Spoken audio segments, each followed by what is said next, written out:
Welcome to middle education.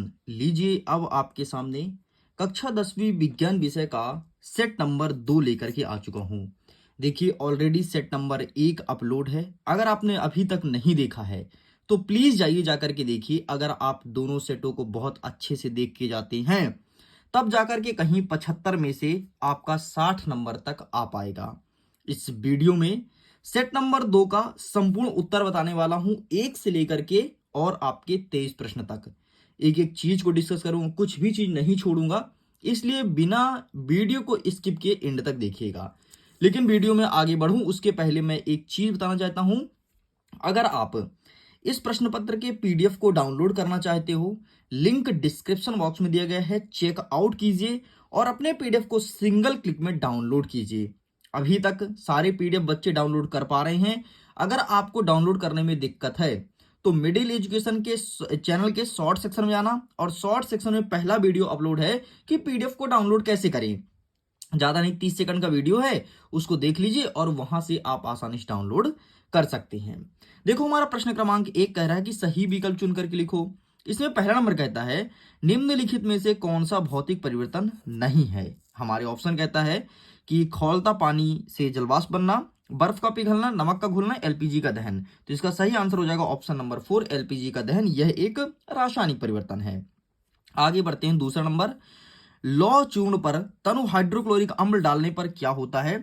तो लोहे के चूर्ण पर अगर हम हाइड्रोक्लोरिक अम्ल डालते हैं तो वो हाइड्रोजन गैस और आयरन क्लोराइड बनाता है। तो इसलिए इसका सही आंसर आपको ऑप्शन नंबर 1 पे टिक करना है। नेक्स्ट कह रहा है हमारा तीसरा नंबर, अम्ल का पीएच मान क्या होता है। तो अम्ल का पीएच मान हमारे ऑप्शन नंबर फर्स्ट कह रहा है कि 7 से कम, 7 से अधिक, इनमें से कोई नहीं है, फिर 7।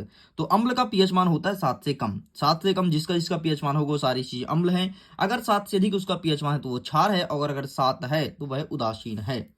नेक्स्ट कहता है कोई विलेन लाल लेटेस पेपर को नीला कर देता है, अर्थात इसका पीएच मान क्या होगा। क्या करता है, लाल को नीला।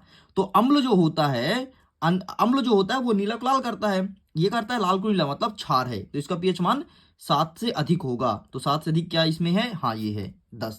ठीक है, क्योंकि क्षार का ये डेफिनेशन है भाई कि क्षार जो होता है वो लाल लेटेस पेपर को नीला कर देता है। ठीक है, आगे बढ़ते हैं। भोजन नली के किस भाग में भोजन का पूर्ण पाचन हो जाता है। भोजन नली के किस भाग में भोजन का पूर्ण पाचन होता है। तो यहां पर आपको लिखना है क्षुद्रांत, इसमें पूर्ण पाचन होता है। नेक्स्ट कहता है कि पादप में जाइलम उत्तरदायी है। जाइलम किसका उत्तरदायी है, हमारे ऑप्शन देखो, जल का बहन, भोजन का बहन, अमीनो अम्ल का बहन एंड ऑक्सीजन का बहन। तो इसका सही आंसर आपको लगाना है जल का बहन, अर्थात option number 1 is correct answer. आगे बढ़ते हैं, प्रश्न क्रमांक 2 कह रहा है कि खाली स्थान भरिए। पहला नंबर कहता है वे अभिक्रियाएं जिसमें अभिकारकों के बीच आयनों का आदान प्रदान होता है उसे क्या कहते हैं। तो उसे द्विविस्थापन अभिक्रिया कहते हैं, डबल डिस्प्लेसमेंट। तो यहां पर लिखना है द्विविस्थापन, विस्थापन, बस ये लिख देना।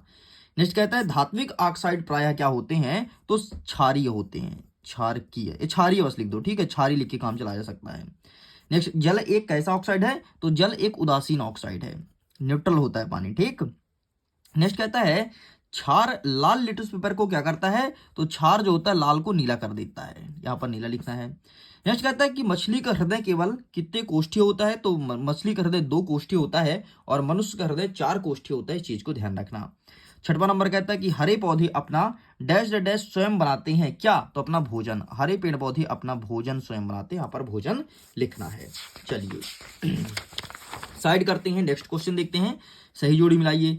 सही जोड़ी में यहां पर है मिश्र धातु, तो मिश्र धातु का आपका कांसा हो जाएगा, इससे मैच करना है। मास्टर ग्रंथि, तो मास्टर ग्रंथि पीयूष ग्रंथि को बोलते हैं, है ना, पीयूष ग्रंथि का दूसरा नाम मास्टर ग्रंथि है। नर युग्मक, तो इसका सही आंसर शुक्राणु लिखना है।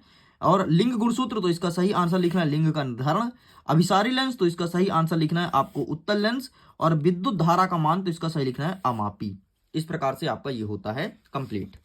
आगे कहता है प्रश्न क्रमांक 4, सत्य और असत्य लिखो। देखते हैं पहला नंबर, मनुष्य में दोहरा परिसंचरण होता है, बिल्कुल सही है।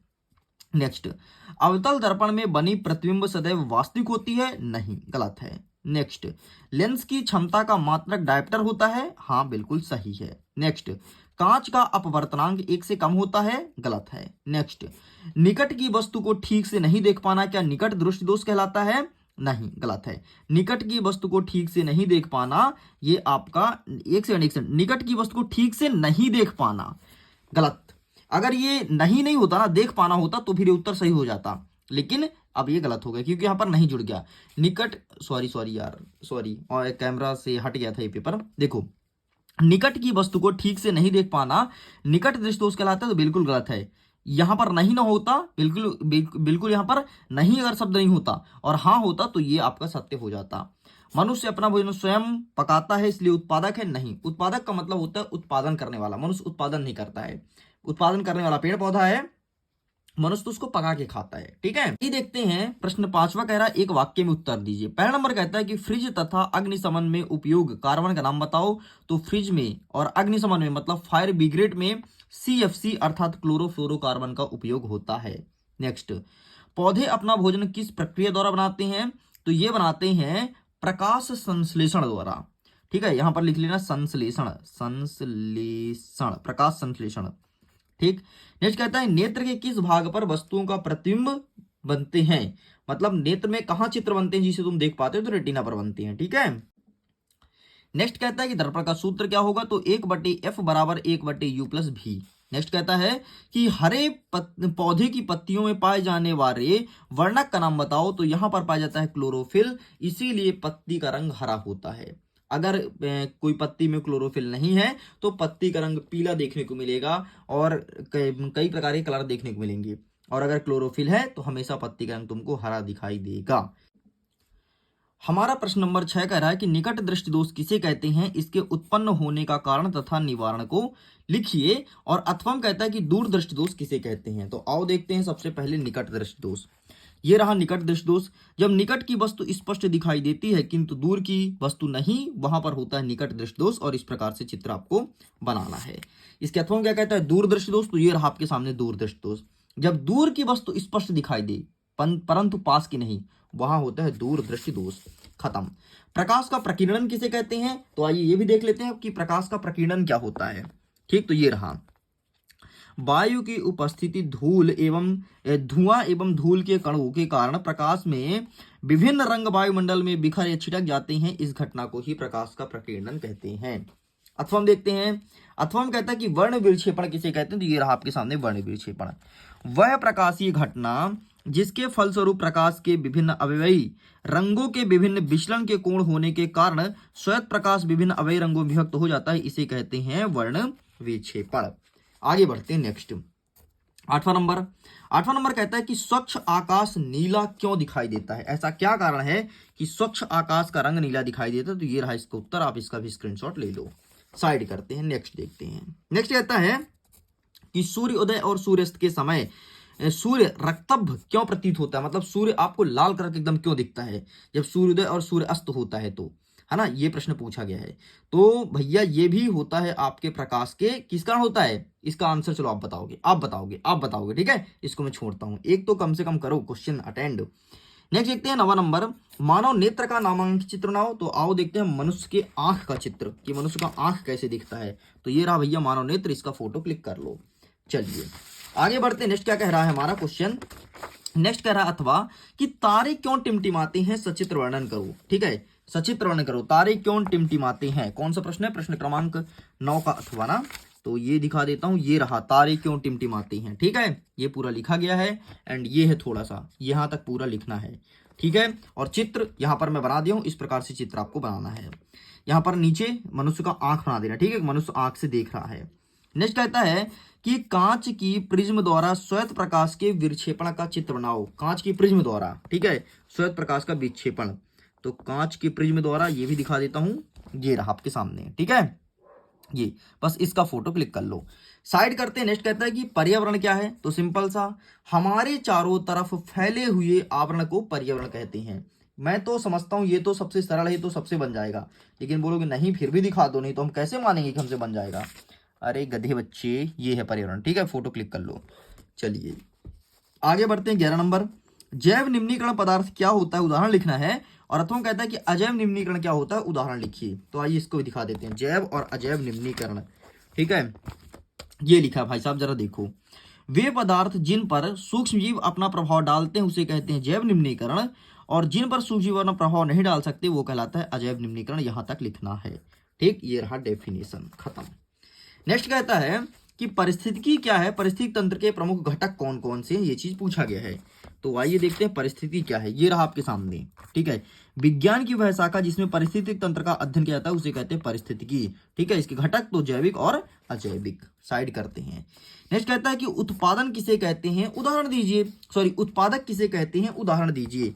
उत्पादक किसे कहते हैं, उदाहरण दीजिए। तो ये यहाँ पे लिखा गया है। ठीक है, वे जीव जो अपने पोषण के लिए सौर ऊर्जा एवं क्लोरोफिल की उपस्थिति में कार्बन डाइऑक्साइड एवं जल को प्रकाश संश्लेषण प्रक्रिया द्वारा कार्बोहाइड्रेट में परिवर्तन कर देते हैं उसे उत्पादक कहते हैं। नेक्स्ट देखते हैं 13 नंबर, सर्वाहारी क्या होता है, उदाहरण दीजिए। सर्वाहारी क्या होता है, उदाहरण दीजिए।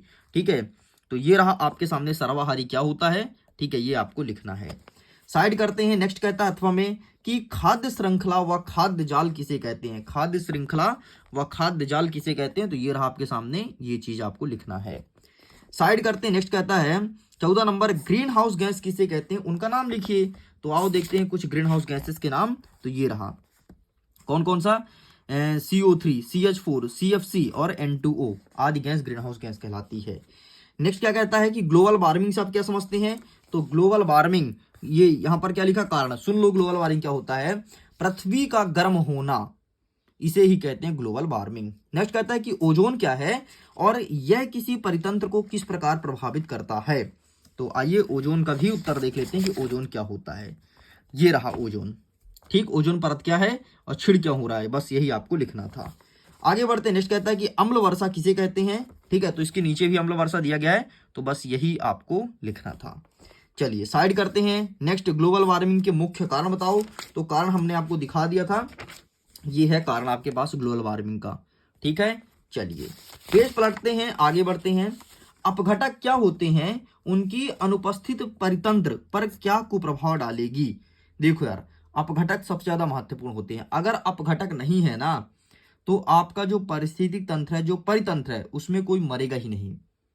जैसे हम लोग अगर मर गए ना, तो हम लोग मिट्टी में नहीं मिलेंगे, हम लोग फिर ऐसे ही रहेंगे, मरे पड़े हैं। बॉडी कुछ खराब नहीं हो रही, इसलिए अपघटक बहुत जरूरी है। अगर अपघटक नहीं होगी, बॉडी खराब नहीं होगी।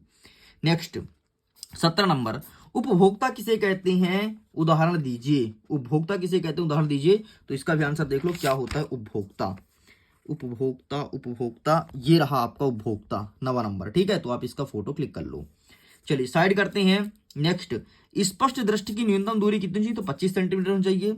किसी आंतरिक यात्री को आकाश नीला की अपेक्षा काला क्यों प्रतीत होता है। कोई आंतरिक यात्री है, आकाश में गया है, तो उसे आकाश दिखेगा काला कलर का, ऐसा क्यों। तो सिंपल सा ये भी होता है आपके प्रकाश के प्रकीर्णन के कारण ही। ठीक है, ये रहा। चलिए नेक्स्ट, नेत्र की सामंजन क्षमता से क्या अभिप्राय है। मैं चाहता हूं कि इसका आंसर आप डाउनलोड कीजिए PDF से, लिंक डिस्क्रिप्शन बॉक्स में है, डाउनलोड कर लेना। नेक्स्ट, अपवर्तनांक से क्या समझते हैं। तो ये देख लो अपवर्तनांक क्या होता है। ठीक है, PDF को जरूर डाउनलोड कर लेना यार, PDF बहुत सारे बच्चे डाउनलोड करते हैं और अपने पढ़ाई को बेहतर बनाते हैं। तो ये रहा आपके सामने अपवर्तनांक। ठीक है, नेक्स्ट क्या कहता है, वायु में गमन करती प्रकाश की किरण जल में तिरछा प्रवेश करती है। ठीक है, क्या प्रकाश किरण अधिगम की ओर झुकेगी अथवा अभिलंब से दूर हटेगी। पहली बात, यहाँ पर प्रिंट मिस्टेक है। ठीक है, अधिगम नहीं, यहाँ पर होगा अभिलंब। ठीक, अभी क्लियर कर देता हूं, देखना, अभिलंब। ठीक, अब क्या कहता है कि वायु में गमन करती प्रकाश की किरण जल में तिरछी प्रवेश करती है। ठीक है भाई, ये हमारा हो गया और यहाँ पर भरा है। ये देखो दिमाग वाले प्रश्न है, इसका उत्तर आपको कहीं नहीं मिलेगा। ऐसे क्वेश्चन अब MP बोर्ड पूछने लगा है। ठीक है, ये प्रकाश किरण है पानी में, तो ये क्या होता है, हमेशा टेढ़ा हो जाता है। ठीक है, इस चीज को मैंने देखा भी है, मानता भी हूं। ठीक है, प्रकाश किरण अभिलंब की ओर झुकेगी या अभिलंब से दूर हटेगी। सिंपल से पूछा है, झुकेगी या दूर हटेगी। एक बात बताओ, जब ये आया प्रकाश किरण ऐसे आना चाहिए, तो अभिलंब की ओर इधर झुक गई ना, अभिलंब की ओर झुकेगी। कहाँ गया, अभिलंब की ओर झुकेगी, ये इसका सही उत्तर हो जाएगा। नेक्स्ट कहता है 20वां नंबर, एक आपतित किरण समतल दर्पण पर 30 डिग्री कोण बनाती है, तो परावर्तन कोण का मान क्या होगा। तो तुमने पढ़ा होगा प्रकाश के परावर्तन में कि आपतन कोण का मान परावर्तन कोण के मान के बराबर होता है। तो अगर ये 30 डिग्री है, तो ये भी कितने 30 डिग्री का होगा। ठीक है, 20वां नंबर, पाचक एंजाइम का क्या कार्य है। पाचक एंजाइम का क्या कार्य है, ये चीज पूछा गया है। तो ये देखो पाचक एंजाइम के कार्य। ठीक, पाचक एंजाइम ये रहा, आप इसका फोटो क्लिक कर लीजिए। चलिए साइड करते हैं। नेक्स्ट हमारा 21 नंबर कहता है कि हमारे शरीर में वसा का पाचन कैसे होता है, यह प्रक्रम कहाँ होता है। तो आइए इसका भी आंसर दिखा देता हूं कि हमारे शरीर में वसा का पाचन कैसे होता है। ये लिखा है, प्लीज आप इसका फोटो क्लिक कर लीजिए। आगे बढ़ते हैं। नेक्स्ट क्या कहलाता है अथवा में कि स्वपोषी पोषण किसे कहते हैं। स्वपोषी पोषण किसे कहते हैं, ये चीज बोला गया है। तो ये रहा स्वपोषी पोषण, नीचे विषम पोषी लिखा, स्वपोषी ऊपर है। ठीक है, जो अपना भोजन स्वयं बनाते हैं उसे स्वपोषी कहते हैं। 22वां नंबर कहता है कि मानव के श्वसन तंत्र का स्वच्छ व नामांकित चित्र बनाओ। श्वसन तंत्र मतलब जहां से मनुष्य सांस लेता है। पीडीएफ में चित्र दिखा दूंगा। क्या कहता है, मानव के हृदय को रक्त संवहन की प्रक्रिया है, मतलब मनुष्य के हृदय किस प्रकार चलता, मनुष्य के हृदय में खून किस प्रकार चलता है, दौड़ता है, वो बताना है। तो यही पीडीएफ में दे दूंगा। ठीक है, पौधे की वृद्धि में मृदा का क्या भूमिका है। भाई मृदा अगर उपजाऊ है तो पौधे में ग्रोथ अच्छी होती है, क्योंकि मृदा में विभिन्न प्रकार के पोषक तत्व होते हैं, जैसे आपका पोटेशियम हो गया, कैल्शियम हो गया, आयरन हो गया, इस प्रकार से पोषक तत्व होते हैं। तो मृदा की पेड़ पौधे ग्रोथ अच्छी होती है, इस प्रकार से मृदा भूमिका अदा करता है। ठीक, नेक्स्ट कहता है नेफ्रॉन की रचना कार्यविधि बताना है, तो नेफ्रॉन देख लो। ठीक है, बाकी जो बताया हूं सुनाया हूं वो सब आपको मिलेगा पीडीएफ में। नेफ्रॉन ये रहा भाई। ठीक है, इस प्रकार से पूरा कंप्लीट होता है। मैं उम्मीद करता हूं वीडियो काफी पसंद आया होगा। अब आपका set number first and set number second दोनों हो चुका है कंप्लीट। अब जल्द ही आएगा आपके अपने इसी यूट्यूब चैनल पर बूस्टर डोज का वेट कीजिए, तबाही मचाएंगे और जल्द ही बूस्टर डोज अच्छे से पढ़ के जाएंगे। वीडियो को एंड करता हूं। एग्जाम के लिए ऑल द बेस्ट। खुश रहिए, पढ़ते रहिए, मुस्कुराते रहिए। Bye bye.